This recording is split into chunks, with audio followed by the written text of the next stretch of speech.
Hi, this is Steve Hargadon, and welcome to the Future of Education. It's Thursday, April 22nd, 2010, and our special guests today are Katherine, Mackey, and Michael Horn from the Innosight Institute on their new report, Wichita Public Schools. And Katherine and Michael, thanks for being here. Thank you so much for having us, Steve. It's always a pleasure to be with you. Really appreciate your coming on and talking about these reports. I personally find them fascinating and can't wait to hear more today. The interview series is sponsored by Illuminate, my employer, and the job that I have there is to run the Learn Central social network for educators. We hope you'll come and use it. It is free and it has Illuminate baked in. Coming up tonight on Future of Education, Tim Magner to talk about School 2.0. Next week, a special series on Students 2.0 that starts with Dr. Robert Epstein on his massive book called Teen 2.0. Then Jackie Gerstein on User-Generated Education and Anya Kamenetz on DIYU. In the middle there, Randy Orwin on Open Source Software, and then lots more fun coming up. Hope you'll join us for one of those events. If you've missed the session, they're all recorded and up on conversations.net or futureofeducation.com, including last night's really fascinating look at Larry Ferlazzo's work in working with English language learners in Sacramento schools. Scott Rosenberg on his somewhat brilliant book on the history of blogging called Say Everything, Tony Wagner on the Global Achievement Gap, Carl Blythe on the Texas Language Technology Center, which is really worth looking at if you're interested in teaching languages. And obviously our big favorite of the last few weeks, Ken Robinson on the Element. But much, much more. We hope that you'll come and listen to those recordings, including a few from Innosight. So I'm going to turn the time over now to Katherine and Michael and let you get started. Thank you both. Great. Well, thank you so much again, Steve, and fascinating lineup. I'm reading one of the books of one of your upcoming authors right now, Anya Kamenetz's book, which has just been a fabulous read. So quite a great lineup you have coming up for sure. What we wanted to do today was to talk about this case study that we published in the last couple of weeks about Wichita Public Schools and their learning centers. And Katherine, if I can turn to you on this one, what's going on in Wichita, Kansas, that sparked your imagination to write this case study about them? Great. I just want to start out by thanking Steve for having us on this program. I'm really excited to be here and have the opportunity to speak about Wichita. About a year ago, I flew out to Wichita and visited Wichita Public Schools. I had the opportunity to interview students and teachers and observe how the program works that I wrote about, and it was really fascinating. And I just want to start out by describing how the program works, I guess. Wichita Public Schools has a dropout recovery and credit recovery program. The dropout recovery program serves adults and youth who have dropped out of high school and want to return to receive their high school diploma. The credit recovery program is for current high school students who, for some reason, have either failed a course or dropped out of a course and need to retrieve those credits so they can graduate from high school. And so it's two very distinct groups of students that the program serves. As a result, they decided to separate these students into two different facets of the program. So they have the credit recovery and the dropout recovery portions. And the dropout, and currently they are running 4 dropout recovery centers. These centers are located off campus. 2 of them are located in shopping malls, and 2 others are located in other buildings throughout the city. They are open generally from 8 in the morning till 5 at night, and students can come in at any time to work on their coursework online. They don't need to be there for a specific number of hours during the day. This program doesn't follow a typical school schedule or an academic calendar. And there are teachers there to help them with their work. And the credit recovery portion is generally open after school for students to drop in after the school day. There are a couple of them that are open during the school day, but generally it's after school. And again, the students can come in when they want to and stay as long as they need to during the hours it's open. That sounds like a fascinating start to why Wichita was obviously interesting with dropout recovery and credit recovery. What was the fundamental problem that Wichita was facing that caused them to start up these 2 programs? And when did they start them? Wichita is located in Kansas, which you think is a rural state, but interesting enough, Wichita is actually the biggest city in Kansas and is quite a big urban city. And Wichita Public Schools faces many of the problems that any urban school district would have. For example, they found in 1997, the district started looking at their numbers and found that they had a very low graduation rate, a very high dropout rate. They serve a very diverse student body. Many of their students are eligible for free or reduced price lunch, and they needed to find a way to get more of those students that had dropped out back into school, and the students who were not graduating on time to help them to be able to do this. It struck me that you had a really powerful explanation in a case study about when these students dropped out, it really affected their lives in some visceral ways. And the main character in many cases in the case, Terry Barrett, actually felt this problem pretty viscerally, it seemed. Mm-hmm. The dangers of dropping out of high school have been well documented. The silent epidemic gives the statistics, which are very, very high and very alarming. Students that drop out of high school have a very high probability of being unemployed,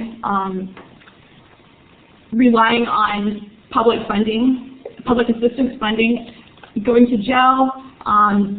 Yeah, it's interesting actually, just to jump off that. A lot of cities will even build their jails based on reading scores in the early grades of elementary school, because that will predict dropouts, which then predicts the number of students who will find their way into jail. So it's a sad problem they were obviously facing, and as you made clear in the case, Terry personally felt it because he had seen many of his own students drop out. One of my questions, I guess, off of that is, with such a big problem facing them, it seemed that they recast this as an opportunity and to actually build something. What caused them to do that? In the case study, I talked a little bit about Terry Barrett. He was a district employee, and he saw this need. He had watched many of his students, when he was a vice principal, drop out of the school and had followed them. He'd seen them on the streets. He'd seen them, read about them going to jail or not paying their child support, and he wanted to find a way to help these students. He felt that it was the responsibility for society to help everyone, regardless of their age. And so he put together a small group of district employees to help him develop some sort of vision and plan for this program. And as they talked about it, they realized that online learning, that creating a computer-based learning program would be the best way to solve this problem, because each of the students would have such different needs coming in terms of academics. They had dropped out at different points in their high school career, and it would be too expensive to have a different teacher for every subject in every class. By using computer-based learning, the students could come in, they could start at wherever they were, whatever level they were, and work at their own pace to complete the courses they needed to, with only having 2 teachers in the classroom to help them.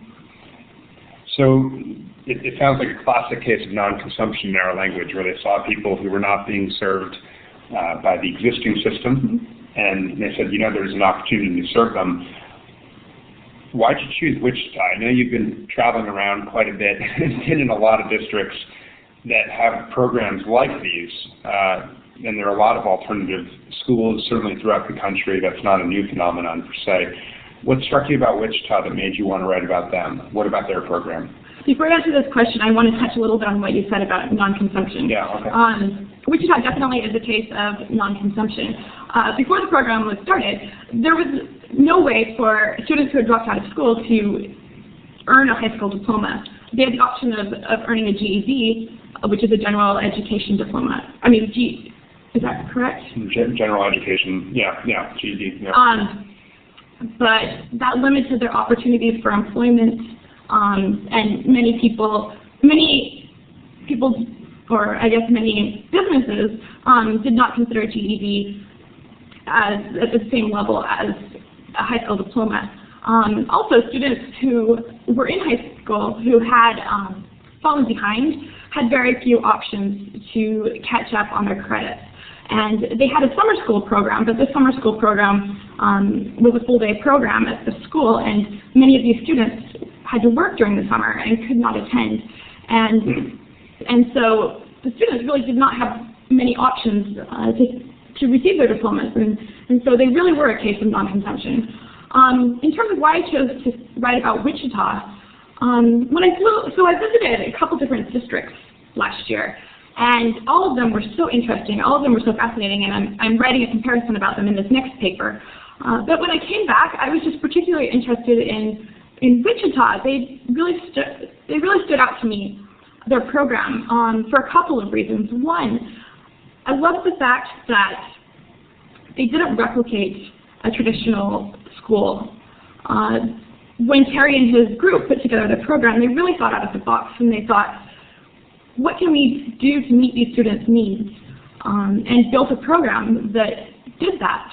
They knew that many of the students in the Dropout Recovery Center had families or would be working, and it would be difficult for them to attend school on a typical schedule. And so that's why they made it a drop-in, drop-out program. They had to complete so many hours a week, and they had to get so far. So literally, if they as long as they attended a certain number of hours a week, they would stay on schedule. Exactly. But it wasn't 9 to 3. Exactly. So okay. They could come in for 3 hours one day, 5 hours another day, 1 hour the next day, whatever it took, and whatever hours it worked for them.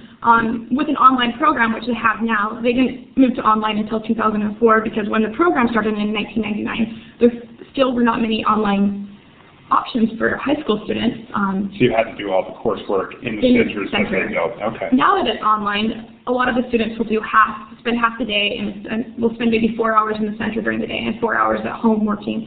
When they're in the center, they have access to the teachers, and then when they're at home, they can do what they can on their own. So the program doesn't use virtual teachers. The program uses in-person classroom teachers, in effect? Yes, and each center has 2 teachers, one that's certified in math and science, the other certified in social studies and English. And the students have access to those teachers during the time that they're in the center. And if they are working from home, they can email their teachers. They can call them on the phone, and they still have access to them, just not in person. Gotcha.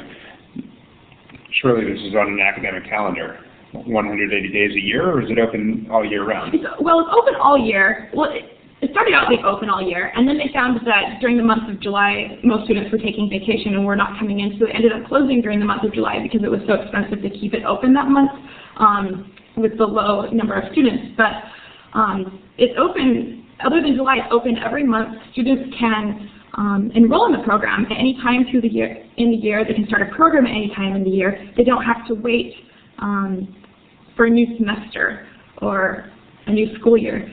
So if I'm a student right now, my life looks like I've dropped out. I have X number of credits I need to fulfill to graduate. Maybe I'm 23 years old or something like that. Am I capturing the sort of the student's life? And so I'm working maybe a full-time job, and you're saying now you can do a night shift to that and come in for a couple hours a few times a week, and take whatever classes I need whenever I need them. Is that basically what I'm looking at? That's exactly what you're looking at. Interesting. Now, if I'm a district official listening to this session off of the Future of Education website, how do I set this up? where did these guys start? Well, it's interesting because Terry and his group had this vision for this program, which is very different than what you see in a typical school. And because it was so different, they had a hard time receiving support from the district, from the superintendent and the board of trustees. And so when they initially took their idea to the superintendent, he was not excited about the idea of having it in a shopping mall. The programs are in shopping malls. Wow. Okay, keep going. And so he actually put down the idea at first and said he would not give any funding for it. But Terry and his group, they felt like this program was what the district really needed, and they felt like it would really reach the students and serve their needs. And so they actually went about and raised all of the money for the first year of the program to set it up and to run it for the first year. They knew that after the first year they could start receiving state funding for it, that wouldn't kick in until the second year of the program. And so they applied for grants. They got the community involved in raising money. And I just think it's an amazing story that just one person in the district had an innovative idea and was able to carry it out without the support of the superiors. And then he really built a structure around it that still lasted over a decade later now. Yeah, and when I visited it, I was very impressed with the structure that they had created, and they obviously really cared about the students and were creating a very student-centric program that was what the students needed. Let's jump in on one of those elements. You just said shopping malls. I assume that's for the dropout recovery centers. Yes. What does a dropout recovery center look like, and why is it in a shopping mall? So, tell me, when you walked into it the first time, what would you see? So you walk into the mall, there's Dillard's, and next to Dillard's is it's not a classroom, but they're all built differently. There are two in shopping malls. One of them you walk in, it's just a large room, and there are computers that are all along the walls. Teachers' desks are at either end of the room. They have different spaces set up for the students to work. They have some couches in one area where the students can read or socialize. They also have some group study tables set up if the students are working in groups. Also, they can sit with the teachers at those places to work with them. They have a career center where they have books and pamphlets and everything that the students would need to help them in their career search. And each of the centers are set up with desktop computers that have headphones for the students to use. Gotcha. So, I recall reading in the case study that they set up at least a couple of these with the help of communities and schools. Yes, community schools was very, very instrumental in helping to create the vision for the program and to set it up. What is Communities and Schools? Communities and Schools is a nonprofit organization. They're actually the largest dropout recovery program in the U.S. What they do is they help create opportunities to help students sort of remove the roadblocks that are preventing them from being able to finish school. So they bring in counselors, they help set up programs that help students to reach their goals. Yeah, they have a theory, if I recall from some of my interactions with them, which is the learning job, if you will, is actually only a small part of the problem for why a lot of these students drop out in the first place, and often is the social supports that they need, the caseworkers and things like that, just really the social structure, because a lot of these kids' homes that they come from are so broken in sort of their priorities, and so they help to really be a friend to the student. It sounds like there are more than just teachers in these places then, from what I'm hearing from you. So community schools helps them have social workers or student supports in each of the centers. And what these social workers or student supports do is they help the students with meal vouchers, they help them find childcare, housing options, transportation. In some of the centers, they actually do classes for the students. One of the centers I visited, the social worker will do a class once a week for women that are pregnant, whether they have classes for ones that are expecting their children and ones that have already had children, to teach them how to raise their children and what to expect. That's fascinating. That's fascinating. It reminds me a lot of what Jeffrey Canada has done in Harlem with the Harlem Children's Zone in that regard. So let's shift from there. Well, actually, let me editorialize for one moment. It seems that in our language, they're sort of commoditizing the learning job and saying these are actually where we need to put the value to really help these students where they are, which is a classic case of disruption, I would say, in many cases. So compare this now to the credit recovery centers. Are those in malls? So the credit recovery centers are located in the high schools. Okay.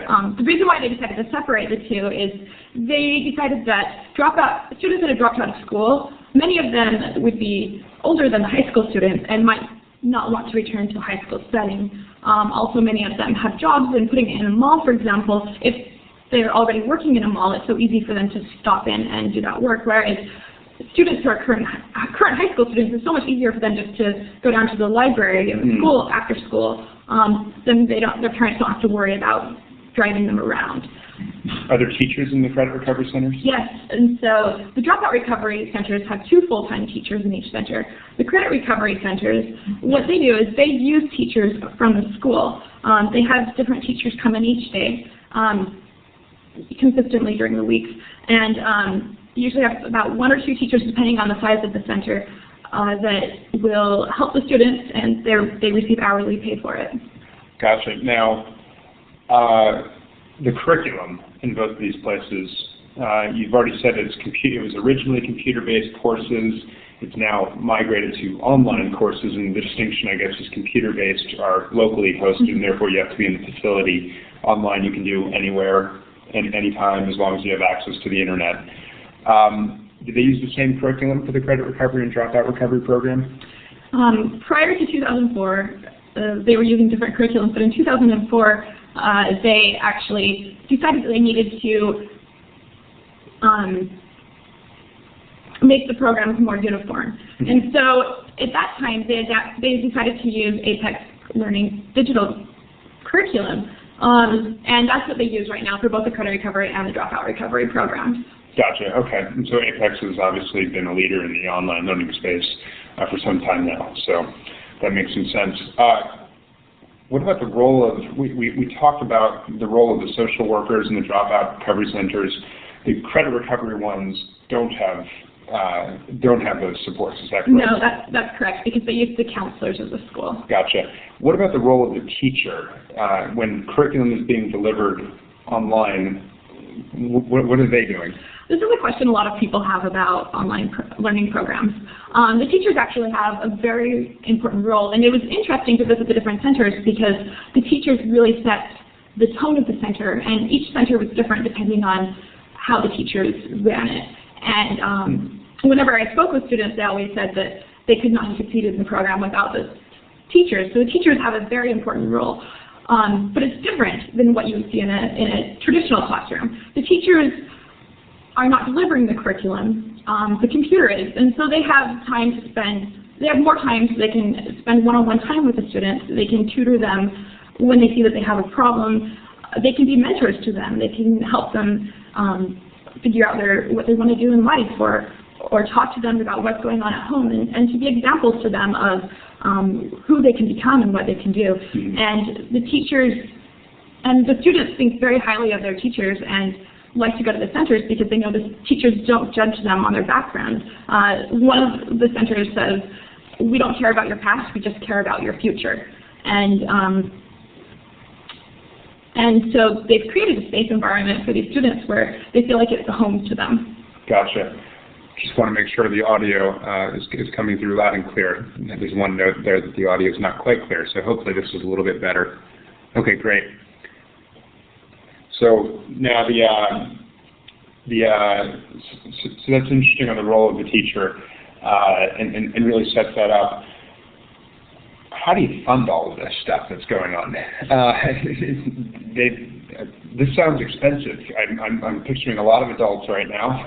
You got computer curriculum, which means you got a lot of computers for kids. Is it expensive? How do they fund it?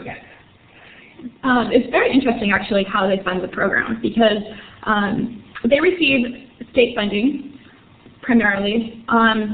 And it's interesting because they only receive the state funding for the students in the dropout recovery program. They don't receive any state funding for the students in the credit recovery program because the high schools are already receiving all of the funding for those students. And so when they were first setting up the program, they had this problem. How do we fund both programs and make sure that they're both self-sustaining?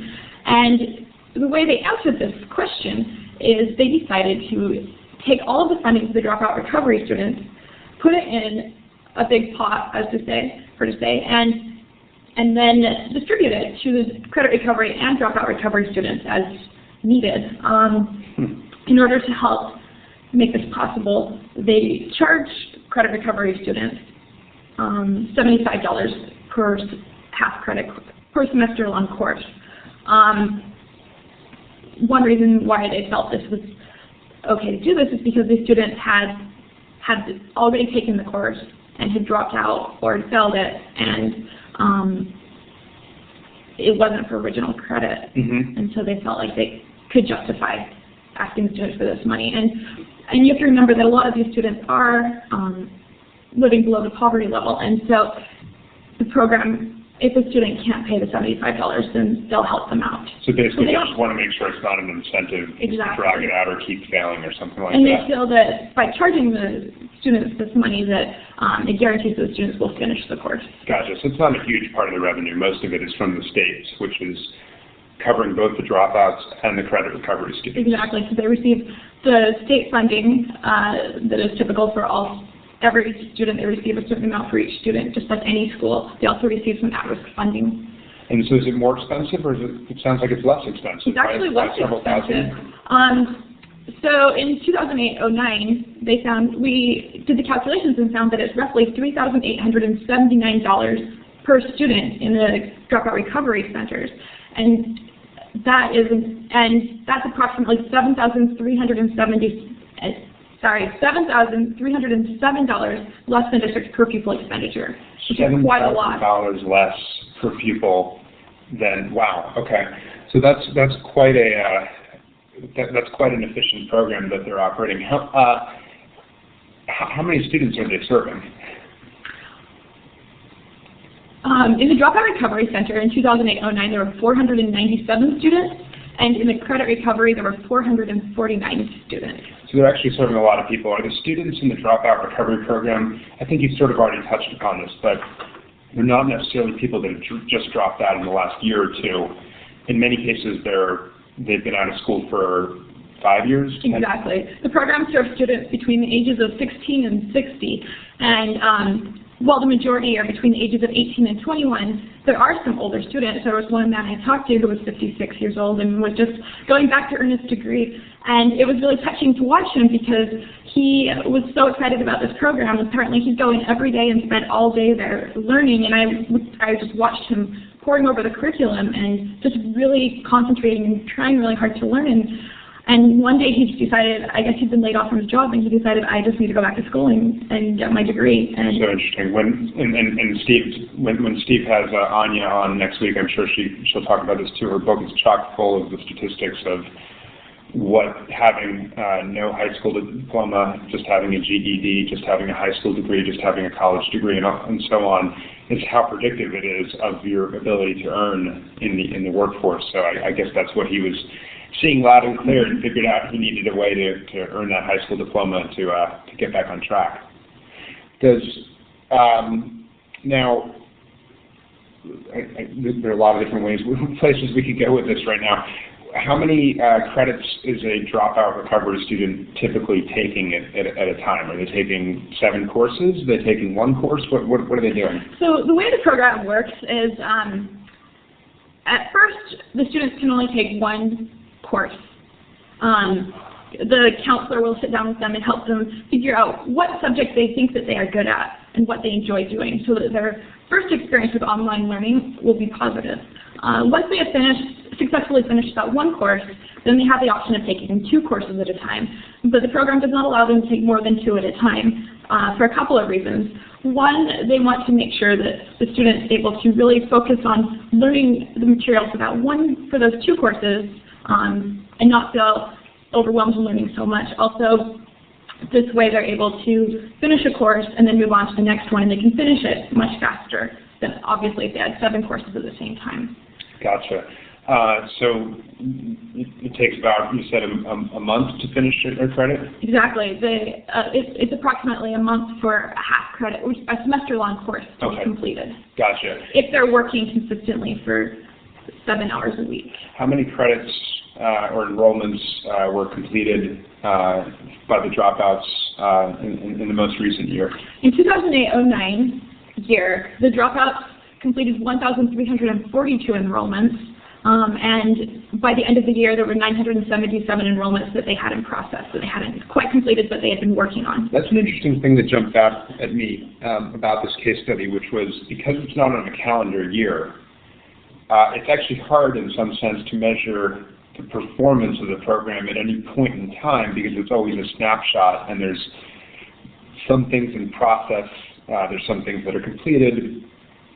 We don't know what time horizon they were completed over necessarily, and so reporting on it is actually more complicated than maybe a traditional school program. Exactly, and for that reason, it's very difficult to compare traditional school programs and innovative programs like this. Yeah, interesting. Now, how many credit enrollments or semester-long enrollments were completed in the credit recovery portion? In the credit recovery portion, during the 2008-09 school year, there were 931 completed enrollments and 654 enrollments in process. Still in process. Okay. Now, when a student is in the credit recovery, if the enrollment is in process, school still shuts down right at the end of the year. So what do they do? Do they continue taking it from home, or do they go in during summer school, or how does that work? A couple options. They can work on it at home.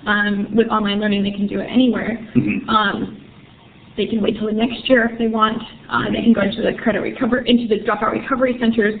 Even though the centers were created for different types of students, the dropout recovery still will serve credit recovery students, and the credit recovery will still serve dropout recovery students. Oh, interesting. So if you really want them to go to another center because it was better for you, for whatever reason, that would be open to you. Yeah.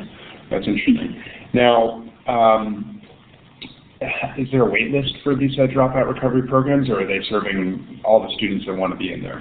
It's interesting. The way the program works, the dropout recovery centers, for example, there are about 20-something computers in each center. But because the students are not there at the same time, they can serve many more students than they have computers. But regardless of this, they still have a cutoff of how many students each center can ideally serve in terms of the capacity of the center and the teachers that are available. And so there is a waiting list, and during the 2008-09 school year they had 300 students on the waiting list, which is quite a large number and shows that they have room for growth. Interesting. Now, I'm going to jump back to curriculum for a second because I'm going to ask a question that I think is near and dear to Steve's heart, which is, do the teachers ever pull in resources from the broader web to serve a student? Say they're struggling with a certain module in the Apex Learning curriculum.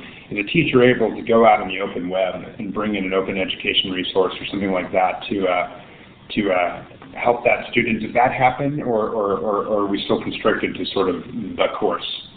And that's one of the great things about Apex Learning is that it allows teachers to do that. It gives them room. Apex Learning provides the core curriculum, and teachers can supplement it with whatever projects they want. Each course actually has an appendix that is specifically for teachers to add projects or create their own projects for the students to use. And teachers really can do whatever they want with the curriculum. They don't need to follow anything precisely. They can bring in outside resources. They can tell the students to go on the web to research different things, whatever it takes for the students to do well in the courses. Let's talk about the architecture of the course a little bit more. There are assessments at interval times, and you use the word mastery-based in the case study. What's so important about that? In a traditional classroom, there might be 30 students in a class, and they all learn the same subject, and at the end of that unit, they all take a final exam, and regardless if they pass the exam or how they do, they move on to the next unit. With Apex Learning, being mastery-based, the way it works is students work at their own pace.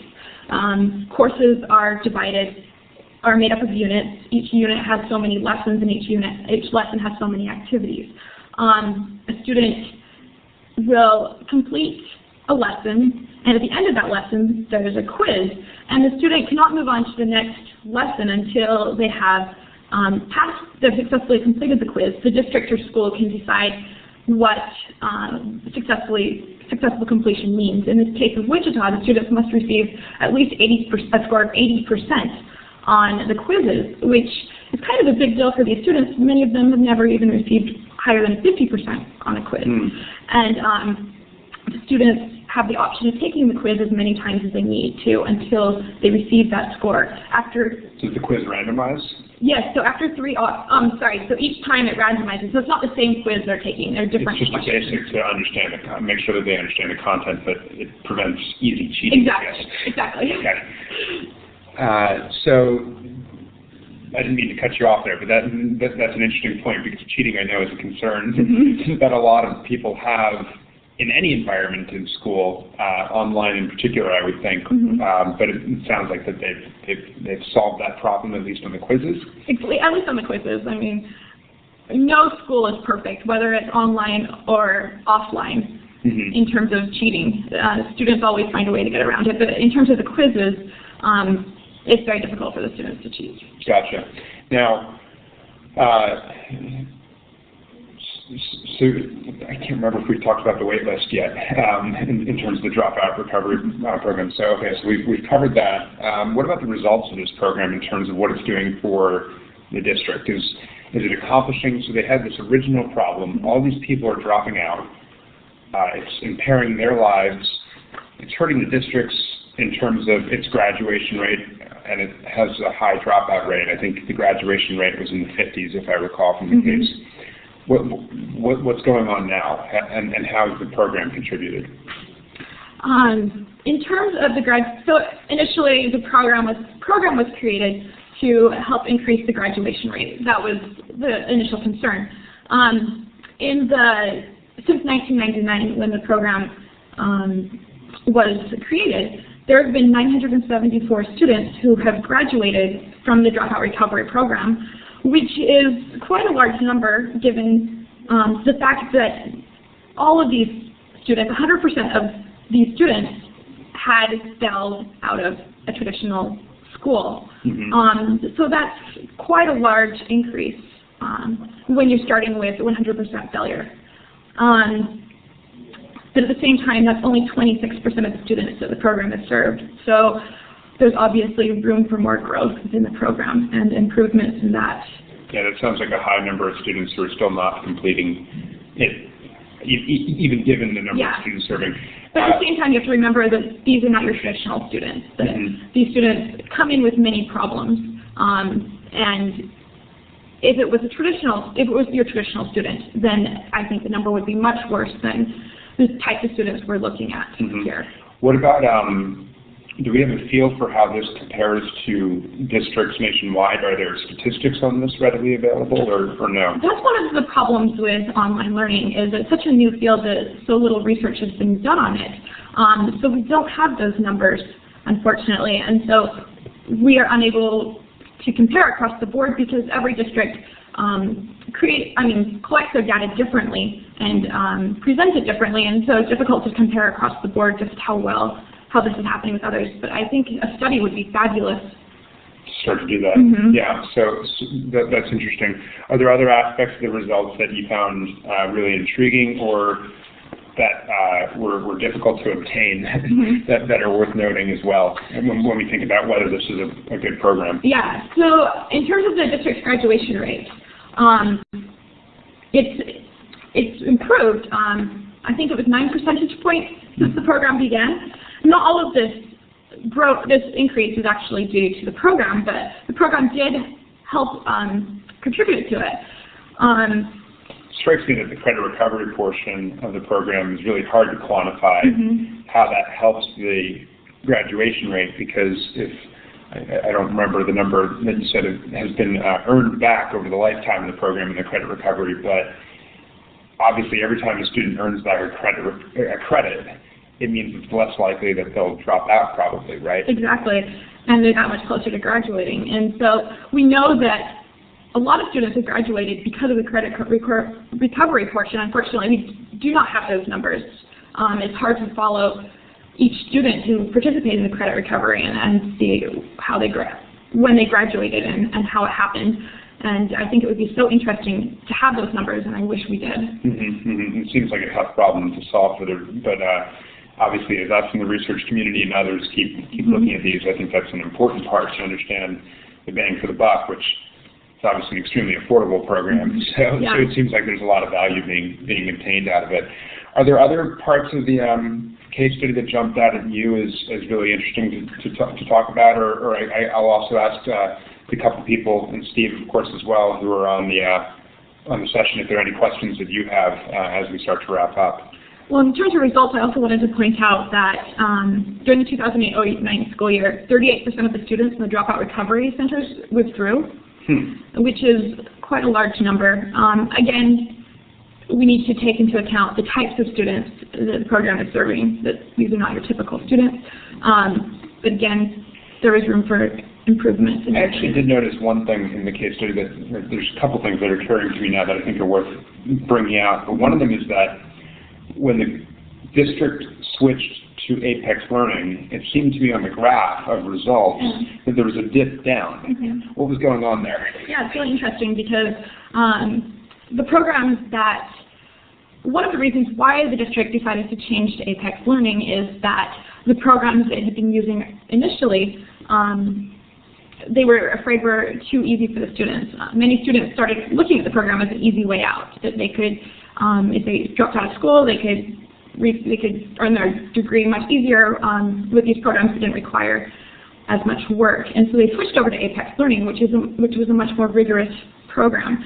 And when that happened, prior to that, the number of graduates had been increasing each year. If you look at the graph on page 19 of the case study, and it dipped quite a lot when that happened because it was such a more rigorous program. All of a sudden, students had to do so much more work that they weren't able to graduate as quickly. That's interesting. I think that number is great for Apex Learning to show just what a great program they are. That's interesting. Now, the last part of it, there's one other switch in the program which was interesting, which was, if I recall, initially the program only allowed, in terms of the dropout recovery portion, only allowed people who were above a certain age to enter. I think it was above 18 maybe.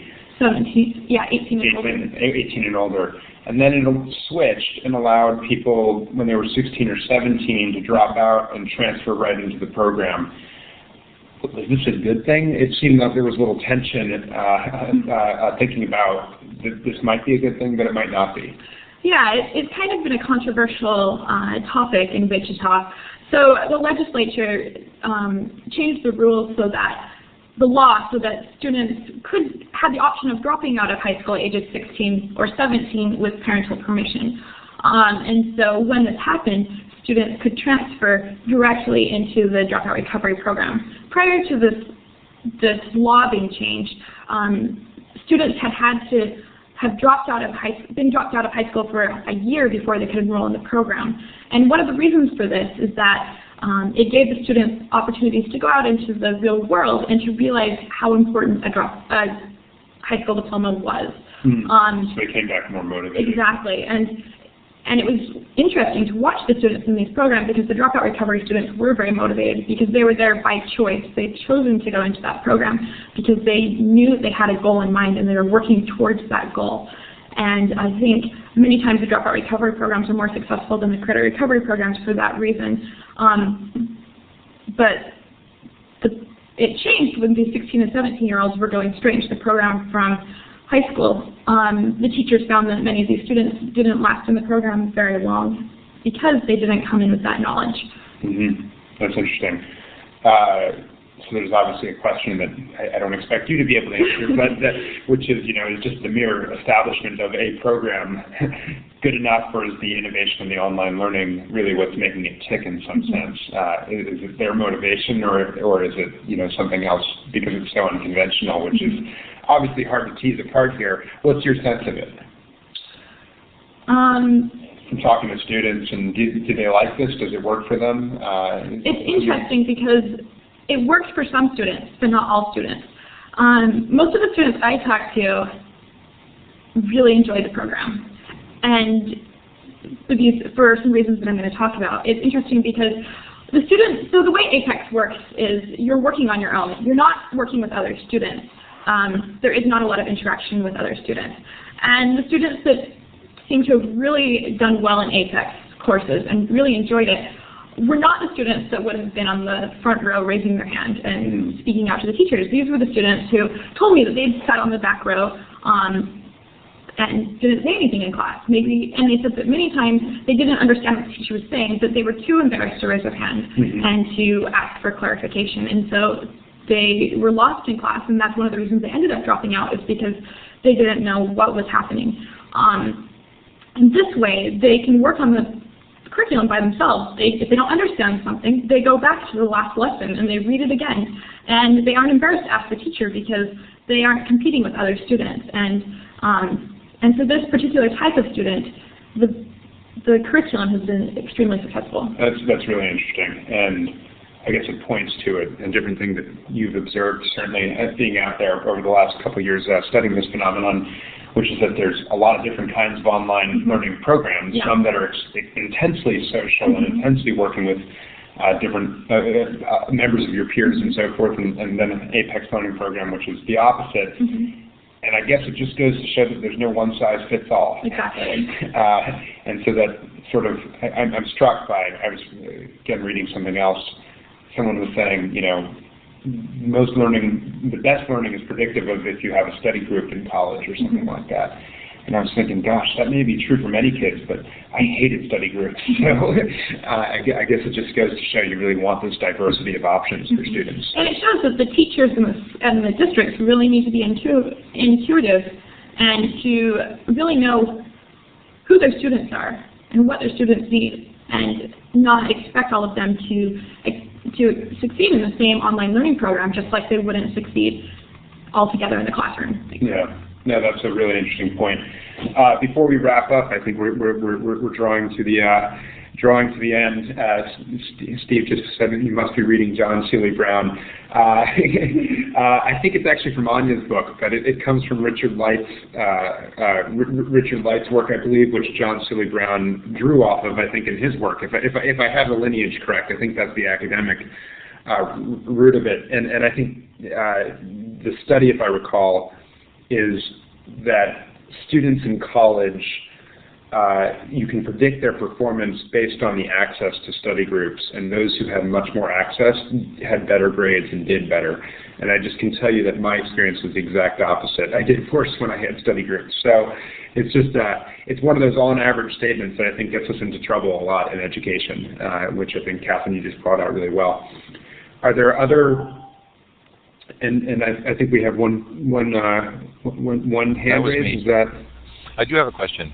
That was me. So this has been really interesting to me, and especially this discussion of the differences. And I think our expectation of meeting student differences is dramatically increased, at least in the last several years, and maybe as a result also of our kind of consumer model of being able to get customized things from large-scale manufacturing facilities. Like I order a customized Dell computer, we want our students or children to have customized learning experiences. But we also have this tension with the sort of immediate desire to figure out how to scale a program. Something successful, how are we going to scale it? How are we going to make it universal? And part of what I heard you say, Katherine, was that this program was really highly dependent on passionate individuals who kind of went outside the box and came up with creative solutions. So is there a lesson there for us in terms of how we typically think of educational programs? Because it seems to me it might be hard to scale this program because it really depended on that local initiative. I'll let Katherine, I'll give a stab at it while she thinks about it. I think it's a good point, Steve. I think there's elements of it that scale really well, right? Apex Learning's curriculum is something that can scale across geographies with no problem whatsoever, and what you would love to have is obviously a couple different options, and I think we're seeing the beginnings of that right now in some of the new learning management systems and educational software focus on adaptability and drawing on open education resources to teach the kid at the right time. So there's that element of it that I think is highly scalable. But I think your other point is really an important one. It's one that Clayton and I have been thinking about recently, which is, do we have the flawed model of constantly searching for scale? And in fact, we need to figure out scope first and wrap our hands around the entire problem that's quite interdependent and thorny for certain students. And so you might have to do a Harlem's Children's Zone and touch every element or aspect of a child's life when they need it first, and then worry about the scaling of that second. And those circumstances might be very different. So to me, in many ways, what we're trying to do is commoditize the learning job, which can probably scale, and move the resources and attention to these very individualized case-by-case things around how much personal attention does a student need, how much social support, and so forth. And so one element of it scales even as you make the other possibly more intuitive and less scalable in the immediate future, at least, I would think. Katherine, does that accord? And then, Steve, I'd love your reaction, too, to that. No, I totally agree with you. And one thing I want to add is one thing that I did love about this program is that it is a program that any district can start. Our last case study that we wrote about was Boys Academy, which was a fascinating story of how they got started. But the problem with it is it was a very unique situation that Chicago had this program in place, the Renaissance 2010 program, that was allowing new schools to be built. And while it's a fascinating story, it's not one that any individual can go out and start a new school. Whereas with Wichita, any school can get the grant money and start this program. Communities in Schools is a national program that has so many great resources that district employees can talk to. It was Communities in Schools that brought to Terry's attention the fact that the Simon Youth Foundation, which was started by the owners of Simon Malls, which is the largest mall provider in the United States, had a program where they would basically give free mall space for schools to start these programs. And Communities in Schools, I think, is a great resource for any individual looking to start a program like this. Yeah, and I guess the non-consumption opportunities that exist in Wichita are certainly not unique. Mm-hmm. There's a lot of, unfortunately, districts that face high dropout rates and lots of students failing courses. And when a school or district is starting a program like this, it is very important for them to think out of the box and to create a program that it does not replicate a traditional school. And I think that was one of the things that I loved most about Wichita, was that it really created a unique program that served the students and met their needs. Steve, if I can jump off one other point, and then I'd love to hear your reaction too. If I can throw it back at you, that's probably not fair. But I'd be curious, given that we have a couple more minutes. One other aspect of it, I think, is that I think the case studies that Katherine and others are working on right now out of our midst are really doing a good job of highlighting opportunities or places that may not be broad opportunities, in the case of boys, to start these programs in really innovative ways. And I think what you'll see when you dig into a lot of these programs is that they're not perfect, and there's a lot of things you would do differently or could do with a lot more imagination. And that if we see the opportunity, we can start to use it as a real innovation lab to put in better data systems to better individualize for students, to make it more predictable for different circumstances, things that we haven't done, and most of the online learning platforms, quite frankly, are not architected around at the moment. But what I hope they do is show the opportunity to really take this forward, because this is already a leap forward that is actually quite cheap to do in many ways. So I think there's something around that's an opportunity. I'd love to get your take on it as well.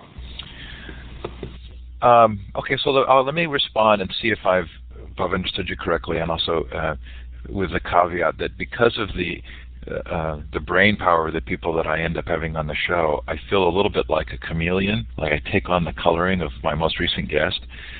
And I had Tony Wagner on, and was sort of intrigued not by the Global Achievement Gap book that he had written, but some previous work where he really worked with local organizations to build educational models for the future. And I'm intrigued by this idea that oftentimes we try and institutionalize the result rather than the process. And part of what I heard in this case study and the others has been that there's been an environment that's allowed for local initiative to solve problems. And I feel like oftentimes that's the piece I want to institutionalize. I want to institutionalize the opportunity, the environment, the willingness to change, and to not immediately kind of go to the scale and equity questions, which then oftentimes drive the desire to duplicate the result, to take something sort of lock, stock, and barrel and move it somewhere else. And part of what I've loved about these case studies is how individual they've been, and that they do show different opportunities. And my conclusion would be that the showcasing of the differences works really well if you're allowing for that kind of local engagement around building solutions. So did I come close to answering yours as I kind of riffed on mine? Yeah, I think that's actually a fascinating take on a lot of levels, Steve. And I guess one thing that I would jump off of that, well, there's a couple things that occur to me. One is the purpose of the case studies is to be honest and say that there are different circumstances in different districts, so different things will work in different places. And so that means precisely what you just said, which is that you want these, in the case studies, what we want to do is highlight, you can take 2 things from Wichita, 1 thing from Chicago, and 3 things from Alpine, and 6 things from Florida, and discard 5, and come up with what works for your individual circumstance. The other thing that I think is really interesting about what you said is the idea of giving the room to actually create these innovations, and I think that's right. And so what I might phrase it slightly differently, but I think it's the same conclusion, which is we ought to just be holding people ultimately to account for the outcomes, performance-based or mastery-based funding, if you will. And what you really don't want is to institutionalize the inputs. And so you have to have a school in a certain building with a certain number of hours and a certain number of students and a certain number of teachers and a certain curriculum that looks exactly the way I tell you to.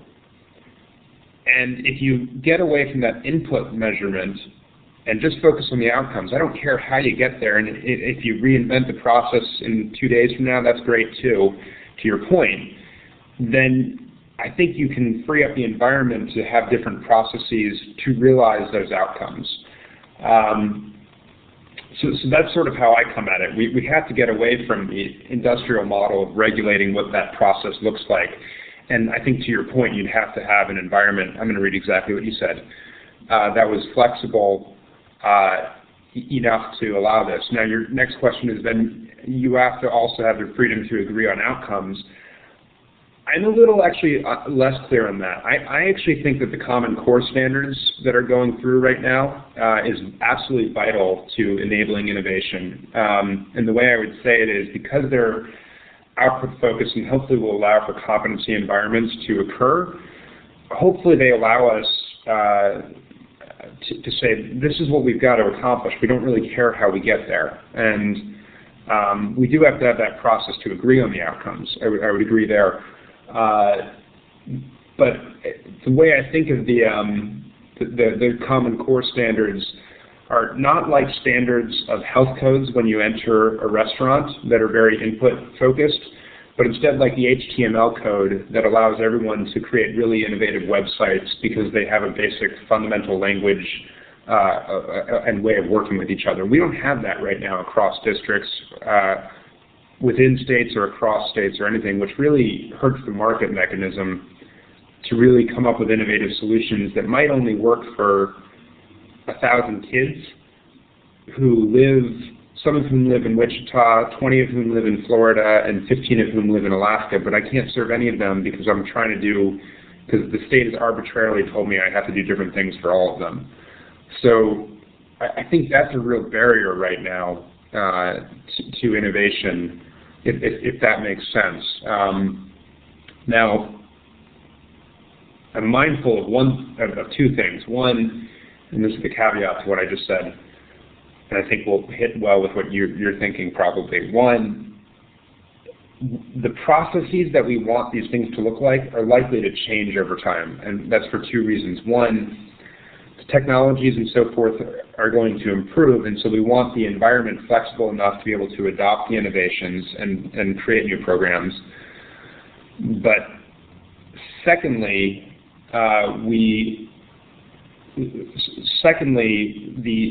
what we ask, how society evolves is going to, what society needs is going to change as well, right? 100 years ago, our schools worked really, really well for what society was demanding. Not so today, because of the knowledge demands and the demands to have every student be able to participate in that economy, or almost every student.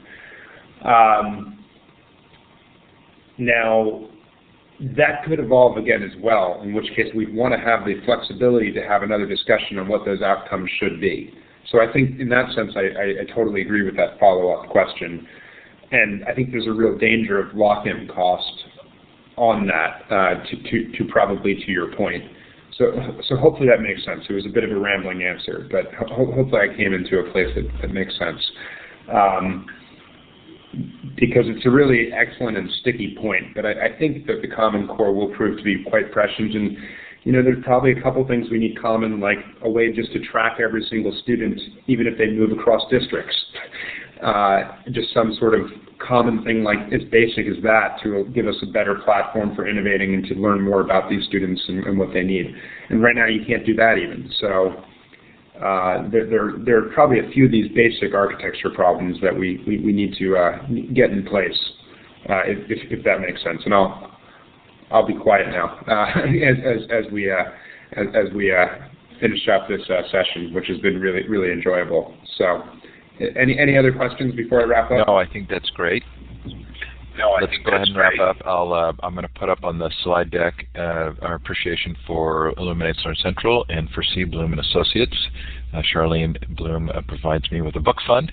Allows me to buy the books that I do the interviews on. Here's the upcoming schedule, and then I'll let you, the two of you, say goodbye and close out. Well, thanks again for the opportunity, and also thank you to Illuminate and of course your other partners, C. Bloom Associates, and of course you, Steve, for hosting this excellent series that brings wonderful people like the ones on the slide, Tim Magner, just great people here, Dr. Epstein, Anya Kamenetz, Kathy Davidson, Elizabeth Kana, great list of people as always, and it's just our privilege and pleasure to be able to work with you. And thank you to Katherine for writing a wonderful case study and being a great guest today to explain it to the audience. Really appreciate it. And with that, we will sign off from here in Mountain View, California. Thank you so much, Steve. Thank you both. Great job. Thanks for listening, and we'll look forward to talking again. Bye, everybody.